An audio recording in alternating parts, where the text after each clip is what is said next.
பாரத பிரதமர் அவர்கள் நேற்று தமிழகம் வந்திருந்த நிலையில் ஈரான் தாக்குதல் தொடர்பாக இஸ்லாமிய அமைப்புகளும் விசிகாவும் இணைந்து சென்னையில் அமெரிக்க துணை தூதரகத்தை முற்றுகையிட முயற்சி செய்து போராட்டம் நடத்தியதற்கு திரு நயினார் நாகேந்திரன் அவர்கள் கண்டனம் தெரிவித்திருக்கிறார். திமுகவின் தேர்தல் வாக்குறுதிகளை நிறைவேற்ற வலியுறுத்தி ஆசிரியர்கள், தூய்மை பணியாளர்கள், செவிலியர்கள் போன்றோர் அறவழியில் போராடிய போது அவர்கள் போராட்டத்திற்கு அனுமதி மறுத்து கைவிலங்கு பூட்டி முடக்க பார்த்த ஏவல் துறை நேற்று மட்டும் வேடிக்கை பார்த்தது ஏன் எனவும் கேள்வி எழுப்பியிருக்கிறார்.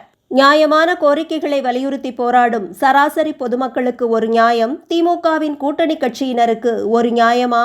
குறிப்பாக மாண்புமிகு பாரத பிரதமர் தமிழகம் வந்திருந்த வேளையில் வேண்டுமென்றே திட்டமிட்டு தலைநகரில் கூட்டணி கட்சியினரை போராட செய்து பிரதமரின் பாதுகாப்பில் களங்கம் ஏற்படுத்துவதற்கு திமுக அரசு திட்டமிட்டதா எனும் சந்தேகம் எழுவதாகவும், ஒருவேளை தனது கூட்டணி கட்சியினர் பங்கெடுக்கும் போராட்டத்தை கட்டுப்படுத்தும் திறனை கூட திமுக அரசு இழந்துவிட்டதா எனவும் திரு நயினார் நாகேந்திரன் அவர்கள் சுட்டிக்காட்டியிருக்கிறார். காரணம் எதுவாக இருந்தாலும் பிரதமர் தமிழகம் வந்த தினத்தில் திமுக அரசின் இந்த மெத்தன போக்கு மிகுந்த கண்டனத்திற்குரியது எனவும் அவர் தனது பதிவில் குறிப்பிட்டிருக்கிறார்.